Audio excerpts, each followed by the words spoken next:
Hey, this is Chad from Bearing Witness College of Mission Essay Coaching. Welcome to our series on writing mission-worthy personal statements. For the past 8 years, I've had the pleasure of teaching writing and performance workshops over 70 college universities, where one of the first things I learned was that somewhere around 7th grade, schools tend to shift from the emphasis on descriptive and narrative writing to more expository and persuasive writing. Since the majority of missions essays favor narrative and descriptive writing, when it comes to writing your personal statement, even advanced high school writers can find this process difficult. For more detailed analysis of the materials covered in these videos, including tips, tools, exercises, writing prompts, and examples, check out bearingwitnessadmissions.com, where you'll also find information on our one-on-one services, which range from essay review to comprehensive start-to-finish coaching, all of which are deeply discounted throughout the month of September. I'll also be updating this channel weekly, so make sure to like, subscribe, and share. If you haven't checked out our introductory video, make sure to do that to find out more about who we are and what we offer. Let's get writing. Today, I want to talk about how to choose the topic for your personal statement, because there's a process that you should go through first. The first question you should ask yourself is, what is the takeaway? What do I want the admissions officer to get out of this? Do I want them to get that, hey, I'm an overcomer, I have all these barriers in my life, and yet I'm still here? Or that I have this incredibly unique identity, or I'm a good person? Whatever you want the mood, their takeaway is where you start.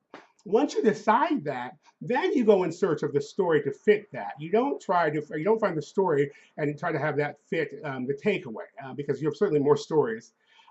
Once you get that story, the next step is, does that story contain the necessary elements to write a good transformation essay? One of the different things between a narrative essay, in this case, and just like telling a story that you might tell over the weekend about your weekend skiing, is that your admissions essay needs to have some transformation. This is what happened. I was this way. Now I'm this way. This is where I'm going. Kind of the arc. So here's some things that you should ask yourself, and these come courtesy of Alicia Danter, and she can be reached at Solo Shows Down. I have used her method for my 3 very successful solo performances, and so I think you should use it too. So the first thing is, does your story have a central moment? This is something that's important, intense, powerful, transformative, has occurred in your life.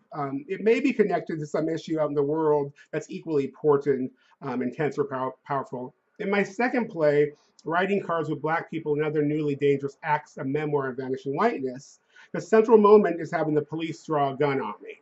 Now, keep in mind, some of the most important moments in our life are happenstance encounters. So perhaps let's say you're downtown one day and you strike a conversation with a homeless person, and this conversation impacts your views on homelessness in an intense, powerful way.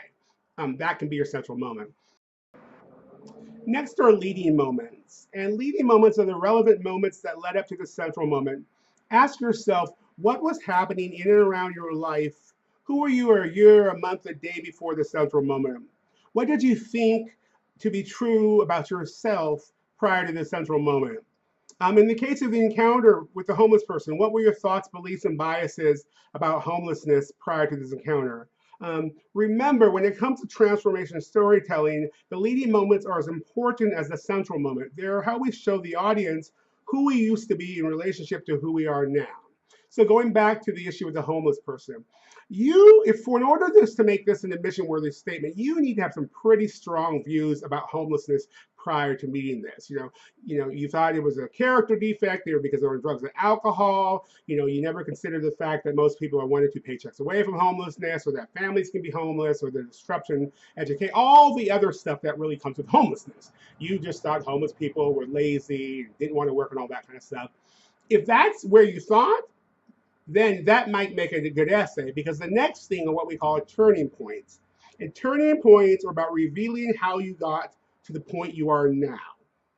It's impossible to show transformation without them. It's important to remember that you don't have to walk through holes to show where you are now. So for instance, but there needs to be an action. So for instance, since meeting this homeless person, you not only have rethought your paradigm regarding homelessness, but you've taken action to end homelessness. You've taken action to help people who are homeless get back on their feet, or whatever that looks like. Okay, so those are the elements that you want to make sure your story has. Whatever story, You got to have a central moment. You have to have significant moments leading up to that moment, and then you have to have a turning moment, the turning points. If you have those three things, whatever story you decide to tell will fit within the parameters of a personal statement. Okay, so if you would like to find out more information on how to do this, the leading points, the central moment, and the turning points, head on over to Bearing Witness Submissions, where you'll also find tips, tools, exercises, prompts, along with information on our one-on-one services, which range from essay review to comprehensive start to finish coaching. I'll also be updating the site weekly, so make sure to like, subscribe, and share. Peace out.